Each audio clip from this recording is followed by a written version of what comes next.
Greetings, Remnant and online friends. Welcome to another week of Midweek Refuel, where we seek out the ancient wisdom for today's spiritual journey.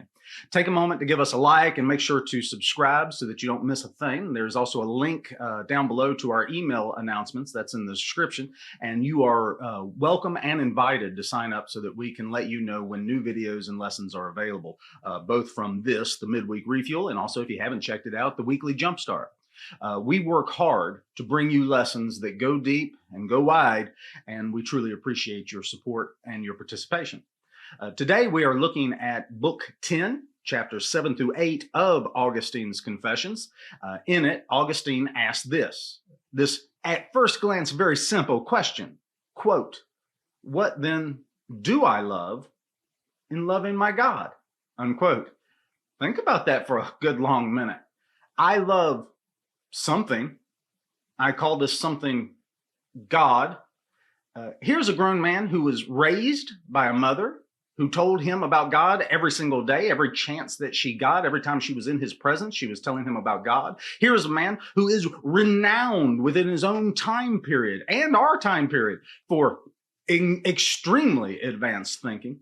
Here is an expert in language and in memorization. He is the most recognizable name among the ancient theologians. We have read him for over 1,600 years because we believe him to have something very important to say to us today. And so we brace ourselves in anticipation as we turn the pages and we run into this quote, "What in the world am I saying when I say that I love God?" Unquote. I don't know about you, but that's a little disappointing, isn't it? Well, it's disappointing until you realize that the question itself drives a man to analyze his inner world in detail and map it out. Understanding of the inner world is just one of the many mysteries that should be encountered in order to understand and see the infinite and invisible God. And we are back in the realm of negative theology, or if you remember from a week or a few weeks ago, or in layman's terms, quote, God is not this, God is not that, and that's negative theology. You could go throughout all the universe and do that, and your negative theology would be right. Invisible men standing in the rain, you see their outline, but you know they're there. So if God is not this, and God is not that, well, then how in the world do I ever get to know him? Much less love him, much less communicate with him. Ever since I was very little, the church has told me that even the feeble-minded can be saved. Even the feeble-minded can find salvation. This I believe with all my heart. He saved me. God is as real to a 3-year-old as he is to Augustine or myself. But the 3-year-old and I, while being equally savable, are vastly different in our abilities to contemplate the Godhead himself. Understanding God is a very different thing than believing in God.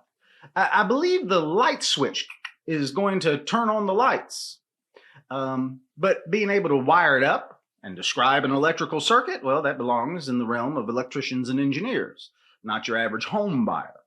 The average home buyer only needs to believe that the switch will turn on and it'll turn on the lights and it will give the room light. Jesus himself hints at I hate this word, Jesus himself hints at the evolution of faith when he tells those whom he has trained for 3 years now that they are now part of the family and part of the friendship and will be included in the business decisions of heaven itself. Jesus says, "I no longer call you servants because a servant does not know his master's business. Instead, I've called you friends. For everything that I learned from my Father, I've made known to you." Unquote. They weren't ready at the beginning, but they have become ready through the discipleship. They have become ready through training and time and exposure. Some will never be ready for deep theology, and that's okay. But that doesn't change the fact that deep theology still describes what takes place within them, whether they can describe it themselves or not. The study of soteriology, very, very interesting. And not because soteriology is salvation, but rather because it thinks about salvation. There are many incredibly smart people who have been blind from birth, have there not? They will never know the color blue.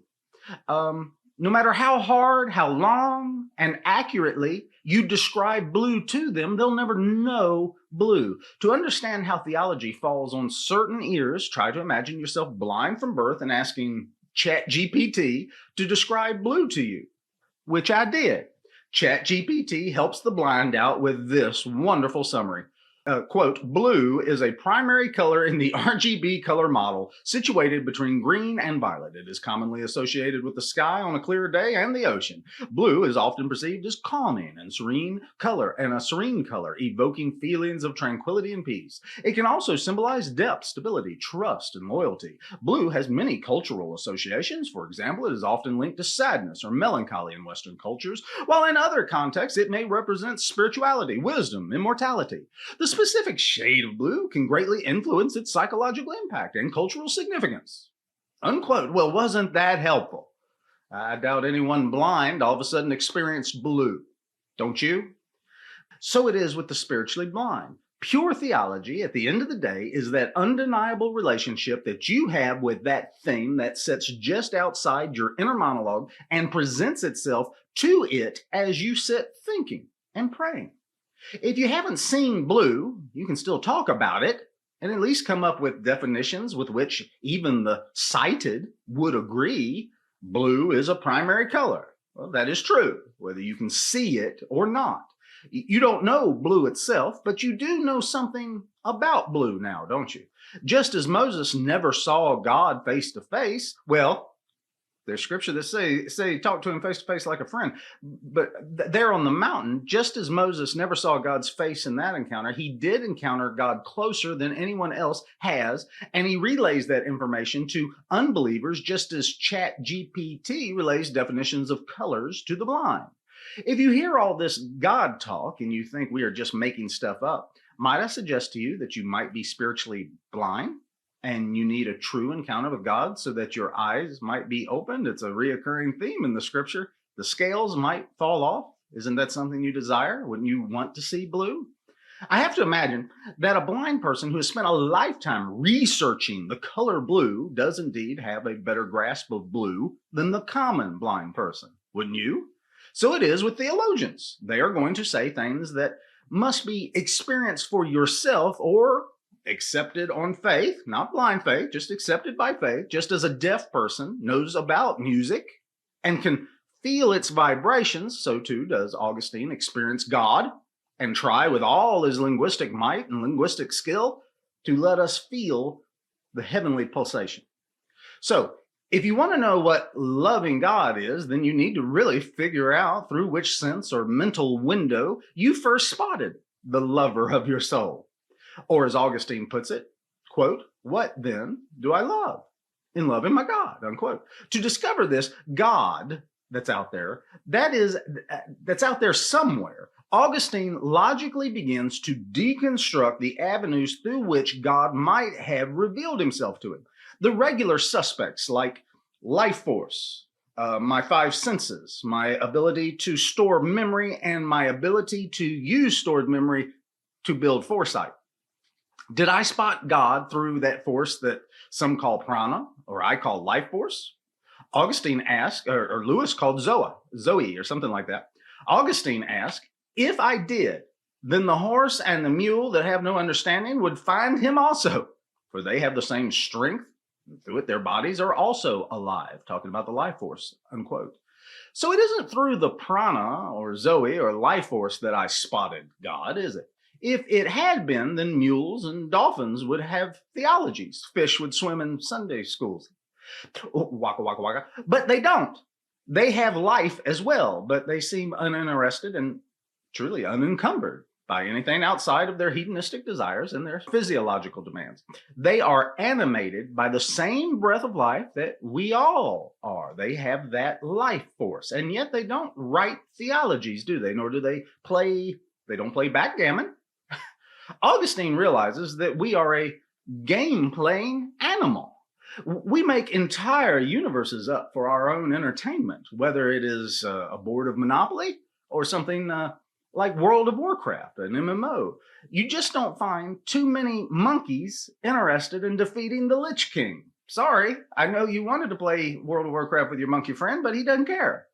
If this is where the avenue, if the life force was the conduit through which I came to know my creator, then why do plants, animals, and insects not also experience him as I do? Therefore, it must be something other than just being alive, right? Could it be through the gates of the five senses, the gates into the temple? Is that the way God has made himself known to me? Some of the animals share the same five senses that I have, but they too fail to recognize their creator. The horse will take me to church. I can get on the horse and get him to take me to church, but the horse will not write a hymn to his creator, nor will he preach a compelling sermon. I'd like to see it. To be honest, he is kind of a heathen, that poor horse. He won't even go through the doors of the church unless you push him through. I know some folks like that. Finding himself up against another dead end, Augustine says, quote, "But despite the diverse properties which are assigned to my senses, it is I and I alone who control them. I shall transcend this strength also, for this too is common to horse and mule. They too experience sensations through their bodies," unquote. Well, don't tell PETA, but animals are less than human. A chicken will never write a grand symphony, but they will make a mean marsala. Do you suppose it might be the memory-making machine? Could God have been found while using the mind to recollect the past? Do you know that this is your reality? Quantum mechanics has told us many things that the alchemists throughout time have kept secret. The waves of potentiality collapsing in the presence of an observer. The observer himself tampers with that which is observed. You can't take a temperature without altering the heat level with the very instrument of detection. The thermometer itself changes the temperature of whatever you're putting it in. Memory is more real than the moment that just flew by. Inside your mind, you hold within your mind entire mountain ranges. Close your eyes. Think about them. Take yourself there now. You might be surprised. Entire mountain ranges, seascapes beyond imagination, jungle vistas. You can even see the cosmos itself within your mind. You travel time and you travel space with nothing but thought. There is a multiverse of possibilities all within your own mind. When you wish to think about these things, they appear on demand. We evoke them. Not only do they appear to us, but they mix together, they commingle, and they create new vistas and new universes and unicorns. Stephen King makes a good bit of money from this configuration. Don't you all wish we could make money writing like King does? But there is one thing that the old brain cannot do. It is unable to contain itself. For the proportions are illogical and require that you have faith in immaterial sources. It is here that a person begins to understand the restrictive and inadequate nature of empirically received information. With much introspection and meditation, it becomes obvious that the brain might, as Michael Aquinas says, and I'm paraphrasing him, quote, and again, a paraphrase, the human brain is like an old tube radio. It might be playing a symphony and you can enjoy the symphony, but it is not the symphony itself. That comes from somewhere else, unquote. A paraphrase.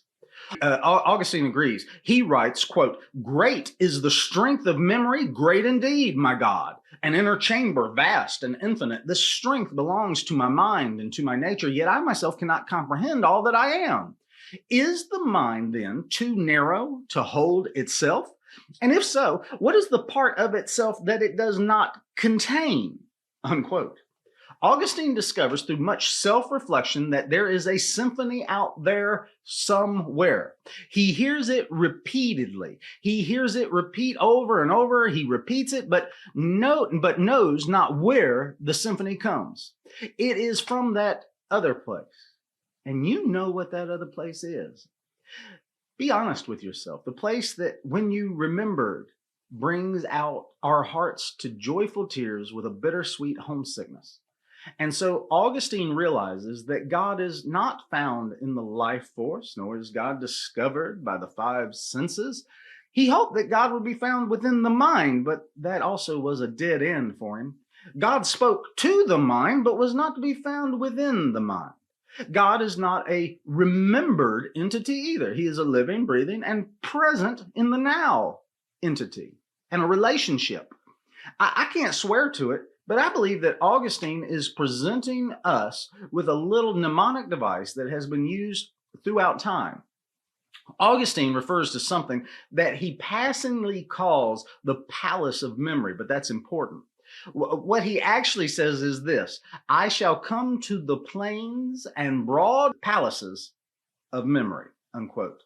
This sounds very similar to the mnemonic technique that throughout time has been called the memory palace. And I'm sure, almost sure, that Augustine's terminology comes from his familiarity with the practice of the memory castle or the memory palace. A memory palace is an extremely helpful device. In your mind, you begin to construct a palace, a castle.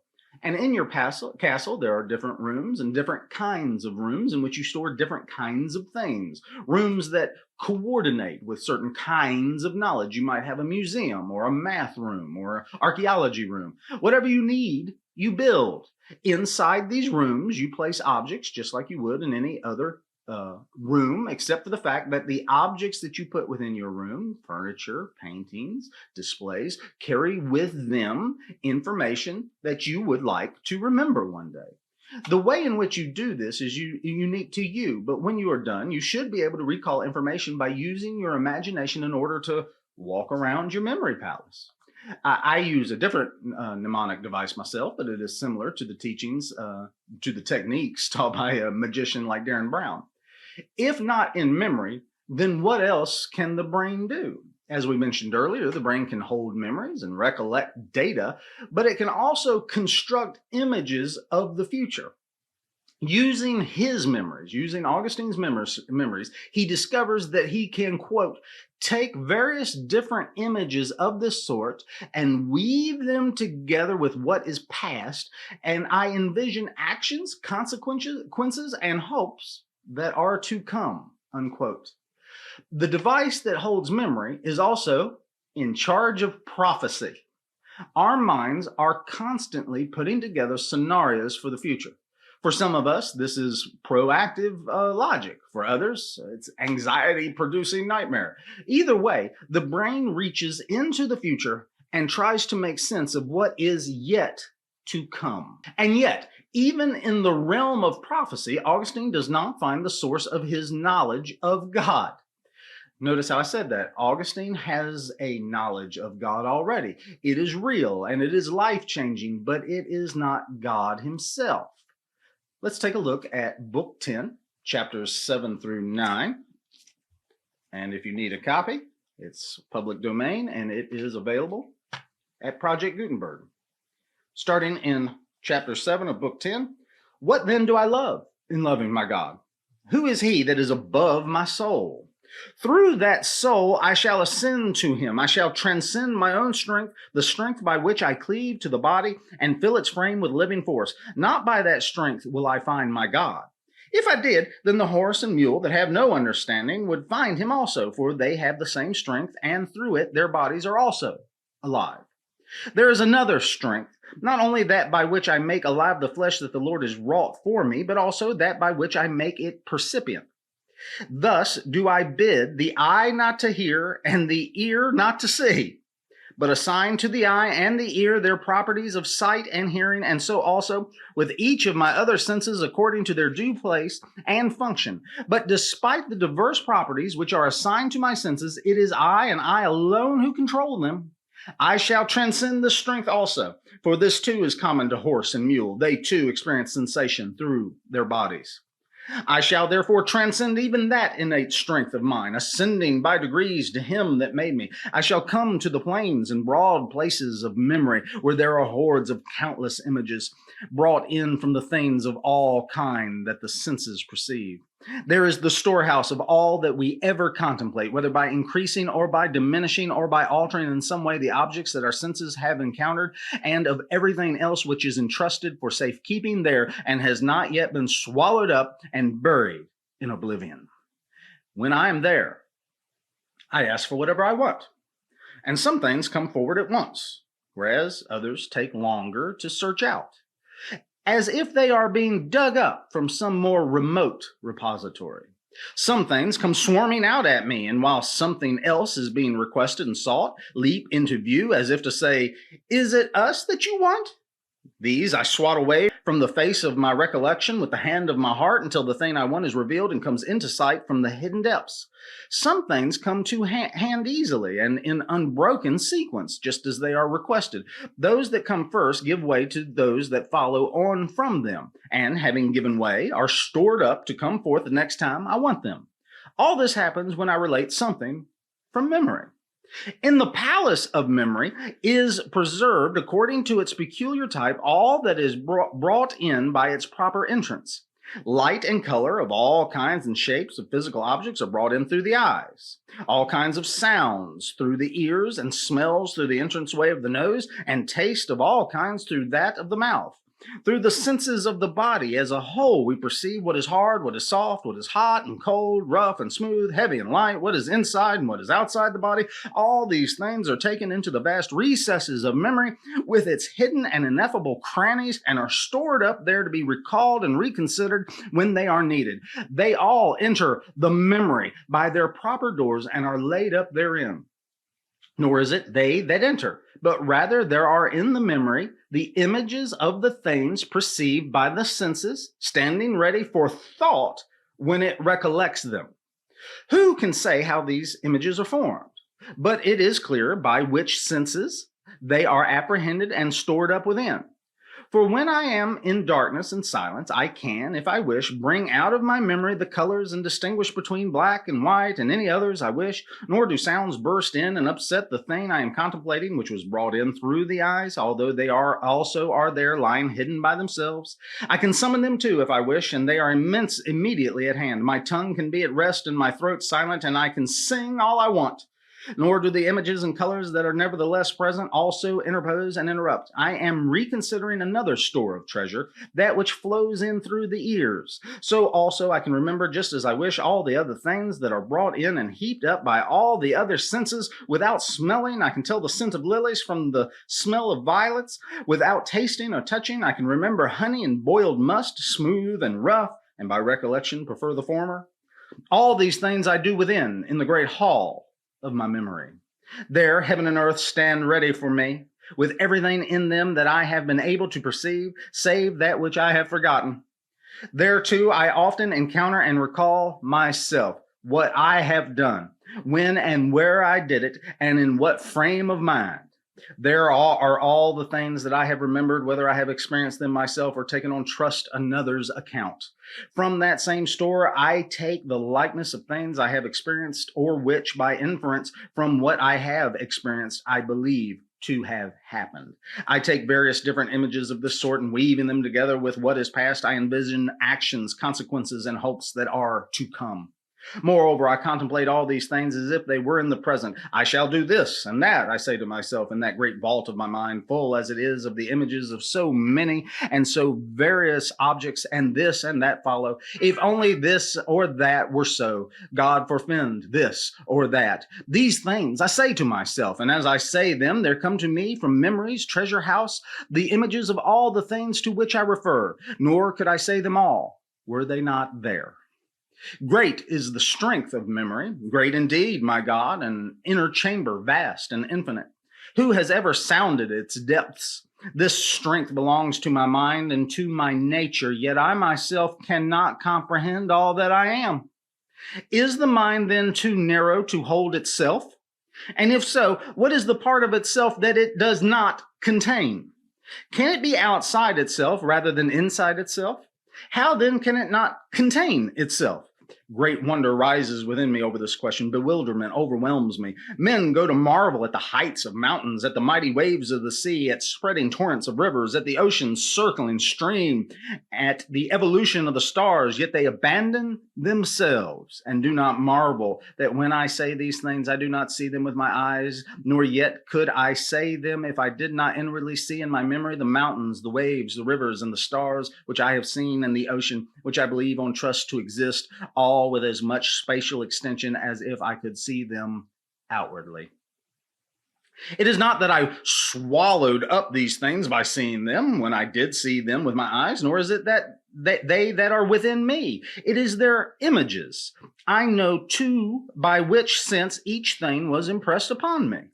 But these are not the only things borne by the memory, with its immeasurable capaciousness. In it also are all the elements of the liberal arts that I have acquired and not yet forgotten, as if kept apart in some place's inner place. Nor is it the image I carry, but the things themselves. The nature of literature, the art of disputation, how many types of questions there are. Whatever I know of these is in my memory. I do not retain an image, having left the thing itself outside. It has not made itself audible and passed away as a voice leaves its imprint through the ears, by means of which it can be traced back as if it were still audible when it is not. Nor is it as a scent. It has not passed away and melted into the winds, as a scent causes an olfactory sensation, whereby it casts onto the memory an image of itself, which by a process of reminiscence we can recall. It is not like food, which when in the stomach no longer gives forth a taste, but gives a taste in the memory, or like anything which is perceived by physical contact, and of which, even when not present with us, the memory can form an image. These things are not admitted to the memory. It is their images that are conceived with wondrous quickness, stored up, so to speak, in wondrous chambers, and by recollection brought forth in wondrous ways. What a beautiful handful of chapters today. Notice that we still have not found the avenue through which Augustine knows his God. If you believe he can't find God's source because there is no God, then I would ask you to really think hard about just how much you know about anyone outside of yourself. Yes, you see them in the material universe. You hear them in the material universe. You touch them and remember them. But relationship itself, that bond is a mystery, even if you can taste, touch, see, and hear the thing in front of you. You don't know where their thoughts come from, another entities, nor can you read their thoughts. AI is getting close. They are a mystery to you unless they reveal themselves. They happen to reveal themselves with their mouths and their communications. With that in mind, consider the opening lines of creation. And God said. I'm not sure we will ever understand the sixth sense through which we experience God, but I do know this. We experience God because he talks to each and every one of us. Relationship is everything. Just because you don't understand the cell phone doesn't affect the fact that you can still use it to give your mother a call and tell her how much you love her. Speaking of which, I have to make a phone call. Christ is King. Hail to the King.